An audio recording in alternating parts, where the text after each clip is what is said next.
World War I, the Great War, the war to end all wars.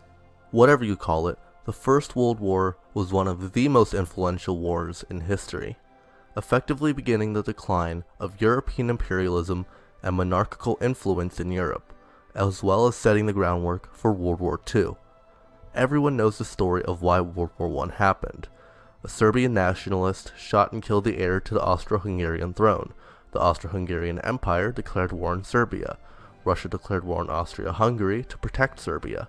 Germany declared war on Russia in support of their ally, and then declared war on France, invading Belgium to reach Paris, causing the United Kingdom to declare war on Germany. There's some more to it, but that's the moral of the story, and everyone wanted to kill everyone. After everyone had finished declaring their wars, the initial Allied powers consisted of France, Russia, Great Britain, and Japan, with Italy joining a bit later, and America joining much later. There were quite a few other nations that joined the Allies too. The Central Powers consisted of Germany, Austria-Hungary, and the Ottoman Empire, and later Bulgaria.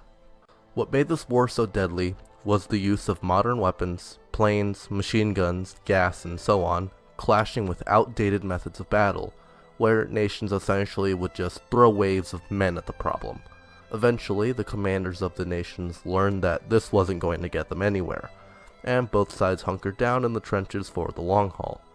After 5 years of fighting, and some fresh troops coming in from across the Atlantic, Germany was forced to surrender in the Treaty of Versailles on November 11, 1919, which forced such heavy reparations on them that it caused their economy to collapse, leading to the Weimar Republic to print off insane amounts of money, causing hyperinflation to wreak havoc.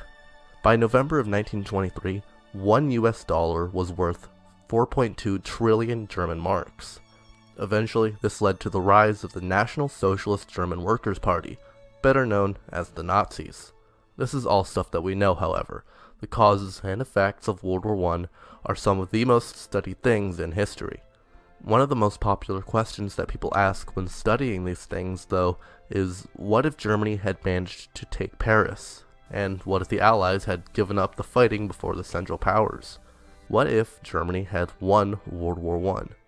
The first questions that need to be asked is, how could this have happened? Well, there are a bunch of ways this could have happened, so I'll just lay out a few. I mentioned this in a previous video, which you should watch if you haven't already, hint hint, nudge nudge, that Britain dominated the seas, but they got the vast majority of their oil from Mexico. If Mexico were to, say, burn their oil wells as they retreat from an invading America, then Britain's navy would be kind of screwed for some time. This would give the German navy an upper hand, but that would not be nearly enough to push them over the edge of being able to win World War I. Well, with America invading and occupying Mexico, then America can't enter into the European theater of World War I, so that means there won't be an extra pressure applied to German forces. For this scenario to work though, there will have to be one more, much more fundamental shift to the World War I story. In my other video, I implied that Germany would take Paris later in World War I to declare victory, but in reality it couldn't happen like that. For Germany to have been able to have the sweeping victory it wanted, they would have had to take down France fast, very fast. What I'm saying is that the Schlieffen Plan would have had to have worked, and Germany would have had to have been able to invade Belgium and trap and destroy the French army while quickly taking Paris. The destruction of the British naval oil still makes a huge difference, because it prevents the British from being able to strangle Germany or protect their own shipping, but it doesn't make or break the war. Germany's ability to cripple the French's fighting capability does. So, Germany declares war on France in early August. They request for free access through Belgium, Belgium tells Germany to shove it, and the Kaiser rushes through Belgium and attacks straight into the heart of France. The British honor the promise to defend Belgium and declare war on Germany. Germany, though surprised by the British honoring their treaty, keep pushing rapidly, without hesitation. The fighting is brutal, but fast. Key components of the French army are surprised and forced back into retreat, if not outright destroyed and routed. The Germans command great success in just the first few weeks, until they make it within miles of Paris. The French, knowing the Germans were obviously headed for their capital, have their troops hunker down outside the city, in a last-ditch attempt to protect it. The fighting goes on for longer and is much bloodier, much deadlier, but in the end, Germany prevails. By the end of 1914, France's capital has fallen to the German Empire. Now, contrary to what the German High Command would have wanted to believe, this likely would not have been the outright end of the French involvement in the war. Unlike in the Franco-Prussian War, France actually has allies now, and they would have held out, hoping for support by the British, the Russians, the Italians, basically anyone that could come and help them. They would have relocated their capital to somewhere far away from the Germans and continued the battle against them. At this point though, it doesn't look good at all. The British Navy is already starting to suffer from the lack of oil supply, and Russia is just getting their teeth kicked in.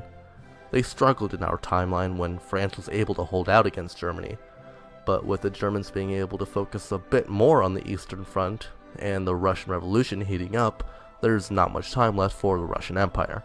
They would be able to hold off Germany for a couple of years, if for no other reason than the vast amount of land and people between Germany and Moscow, but defeat is inevitable.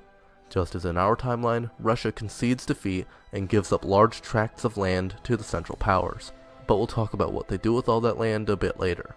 First, let's go back to the Western Front, where the Allies are doing their absolute best to hold off the Central Powers, who now have forced France into small pockets of land. Americans start shipping over to Europe to help fight with the Allies, signing up with the French Foreign Legion. The British Empire also sends as many troops as they can, but it's just too late.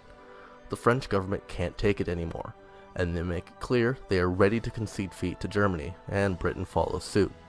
The delegates from each major power that fought in the war all meet together in Geneva, Switzerland, and hammer out the details of the peace treaty. This treaty ends the First World War, and puts the German Empire on the forefront of European politics. In the next video, I'll go over the details of that peace treaty. How do you think Germany could have won World War I? My theory is just one of many, and I want to hear what you guys have to say. I know this video was a bit shorter than most, I just needed something to transition into